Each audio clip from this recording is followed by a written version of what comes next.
That Rabbit Belongs to Emily Brown. Written by Cressida Caldwell. Illustrated by Neil Layton. When the Queen steals Emily Brown's favorite toy and erstwhile companion, a toy rabbit called Stanley, Emily sets out to get him back and teach that naughty queen a valuable lesson. Once upon a time, there was a little girl called Emily Brown and an old gray rabbit called Stanley. One day, Emily Brown and Stanley were launching themselves into outer space to look for alien life forms when there was a rat-a-tat-tat at the kitchen door. It was the chief footman to the Queen. He said, "The Queen has very kindly noticed your rabbit. She would like to have that bunny oney. In return, she offers this brand new golden teddy bear."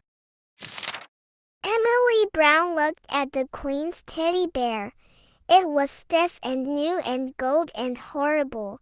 It had staring eyes and no smile at all. "No, thank you," said Emily Brown. "This rabbit is not for sale, and his name isn't Bunny Wunny. It's Stanley," and Emily Brown politely shut the door. An hour or so later, Emily Brown and Stanley were riding through the Sahara Desert on their motorbike when there was a rat-a-tat-tat at the garden door. It was the army. The captain saluted and said, "Her Most Royal Highness, Queen Gloriana III, greets Miss Emily Brown, and she would still like to have that bunny oney. In return, she offers her the brand new golden teddy bear and 10 talking dolls that say Mama, Mama." Emily Brown said, "I don't want 10 talking dolls. I want my rabbit. And his name isn't Bunny Wunny. It's Stanley," and Emily Brown sent that army away, less politely this time. A few days later, Emily Brown and Stanley were deep-sea diving off the Great Barrier Reef when there was a rat-a-tat-tat at the garden door. It was a navy. The admiral saluted and said, "Her Most Glorious Royalness, Queen Gloriana III, greets Miss Emily Brown, and she would like you to hand over that rabbit at your earliest convenience. She points out that she is the poshest person on the planet, and Bunny Wunny will be much better off with her. In return, she offers you the brand new golden teddy bear, 10 talking dolls that say Mama, Mama, and 50 rocking horses that rock forever." "I don't care who she is," said Emily Brown. "This rabbit belongs to me, and his name isn't Bunny Wunny. It's Stanley," and she sent that navy away. A few weeks later, Emily Brown and Stanley were climbing through the Amazon rainforest when there was a rat-a-tat-tat at the garden door. It was the Air Force.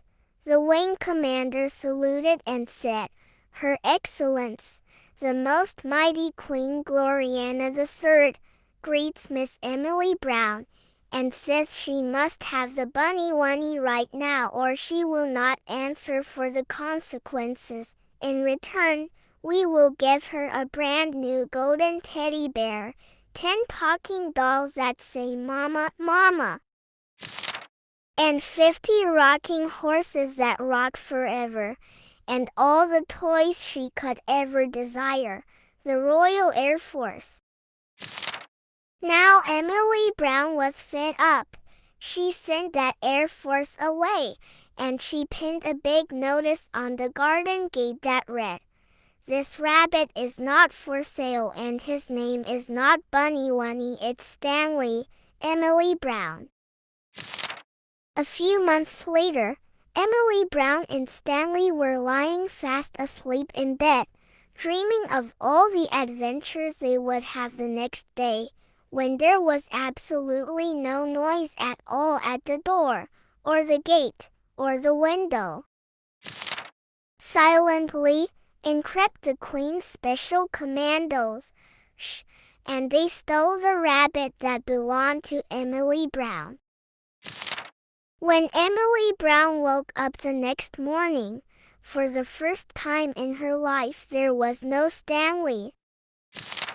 Emily Brown was so cross. She knew just what had happened. She marched straight up to the palace on the hill. She knocked on that naughty Queen's front door. Rat-a-tat-tat. Emily Brown ran into the palace, and there was that naughty Queen, crying like anything. The first thing she said was, "Thank goodness you've come, Emily Brown. There's something wrong with Bunny Wunny." There was indeed something wrong with Stanley. That silly naughty Queen had put him in the royal washing machine all night, and he'd come out an odd pink color. The royal dressmakers had stuffed him full of stuffing, so he wasn't flippy floppy anymore. And, worst of all, they had sewn up his mouth where Emily Brown had picked it away, and Stanley wasn't smiling anymore. Stanley was miserable. "Oh, Emily Brown, Emily Brown, is there anything you can do?" asked the Queen. "There certainly is," said Emily Brown. "I shall take Stanley home." The Queen started crying harder than ever. "I have all the toys in the world, but none as nice as Stanley." Emily Brown felt sorry for that silly Queen. So she went to the royal toy cupboard and she took down that brand new golden teddy bear and she placed it on the Queen's lap. Emily Brown whispered so that no one else could hear, "You take that brand new teddy bear and you play with him all day, sleep with him at night. Hold him very tight and be sure to have lots of adventures, and then maybe one day you will wake up with a real toy of your own." And Emily Brown and Stanley went home. Goodbye, Miss Brown. That was the last Emily Brown and Stanley heard from that silly naughty Queen for quite some time. But one day, a couple of months later, as Emily Brown and Stanley were exploring the outermost regions of the Milky Way, there came a rat-a-tat-tat at the kitchen door. It was a mailman with a letter for Emily Brown, and it just said, "Thank you. This rabbit is not for sale, and his name isn't Bunny Wunny. It's Stanley." The end. Thank you for watching. Don't forget to subscribe, like and share our video with family and friends.